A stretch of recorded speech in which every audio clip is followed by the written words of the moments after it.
Working on Alexandra and Friends gives us the opportunity to meet some of the most inspiring individuals. This particular show, we meet a young man who humbled us. He encouraged us, and he put our life perspective back on track. This podcast of Alexandra and Friends will leave you with a positive hope for our future. We are the land of the free because of the brave. Meet Zach.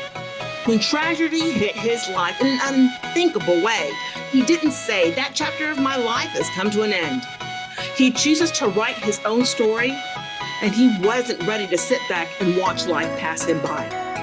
Zach had a desire to serve and to protect, and that is exactly what Zach is doing today. He continues to ignore the obstacles life keeps throwing at him.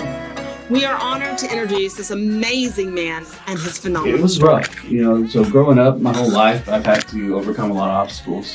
Both my parents battled addiction with drugs and alcohol. I had to set goals for myself and work very hard to achieve those goals. We get hit with an IED, and it was right underneath my seat where I was sitting. We were being watched by the guys who had buried the bomb in a nearby building. And as soon as we got on top of it, they detonated it. I actually wasn't supposed to be in the seat that night, so I convinced my buddy for whatever reason to switch. Sometimes we would switch it up. I'd drive, or I'd be the gunner, or passenger seat. So I told my buddy before we left, "Hey, let's switch." He was like, "No." I was like, "Come on, man, switch." He was like, "Okay." So I finally convinced him to do it. So, and then the very most fortunate thing that could happen that night was I was the only one who was injured. So my two guys. Help. I'm sorry. So you got some good help there. Right? Yeah, absolutely. I mean, who that help is or what that help was is beyond me. I have no idea. Wow. So those two guys walked away without a scratch on them. Oh my goodness. They had a concussion protocol and that was it. They were back to work the next day. I had no idea the severity of the injury. I remember it. A lot of people ask me like, what do you remember from that night? I was like, I remember the whole thing. I remember getting hit in the face, like my eyes were watery, those days confused. I started feeling pain after I asked my guys, like, "Hey, are you okay?" They're like, yeah, we're fine. I remember seeing the street because the door had blown open. And then I remember almost falling out, but my gunner reaching down and pulled me into the vehicle. We get to a safe zone and I'm feeling, man, something's not right. They're trying to pull me out of the vehicle, but I remember screaming. So the floorboard had mushroomed up and whatever was left of my legs was caught in the floorboard, and they were actually ripping more and more of my leg as they were trying to pull me out.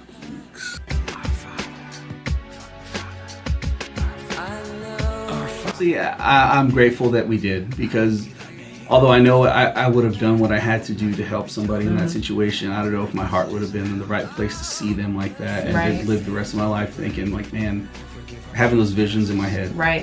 So I'm glad it happened. Yeah. I'm thankful. Very good. And then you also have met President Bush, and he awarded you Yeah. with a Purple Heart. He awarded me my Purple Heart while I was in Bethesda. So I mean, he's a great guy. You can see how down to earth he was, and he was going room to room, and you can see in his eyes that, this is reality of what we were going through as a country, and still going through. But he was amazing to come by, and how can you get to meet a sitting president? Right. That was awesome. Right. I mean, George Bush is a great guy. I remember him standing on the rubble the day after 9/11. And that speech he gave on that megaphone, I still get goosebumps from it. I remember being late to high school that morning. I was in the living room getting ready, and the TV. I have to have TV or radio playing or something, and I'm doing everything. But I remember watching the first one. I was like, man, horrible accident. It's tragic, Then watching the second one, and something's wrong. This isn't right. And I think I was 15 going on 16 at that time. What 15, 16-year-old has the feeling of, I need to do something. Right. What can I do to help? There's You people. dove right into it. Yeah, I mean that was. Do you think was, that sparked your interest in? I think that definitely had something to do with Right. it, because Something I started. If I could, Yes. if I could go sign up then and at least do something to help. I can hear you, the rest of the world hears you, and the people who knock these buildings down will hear all of us soon.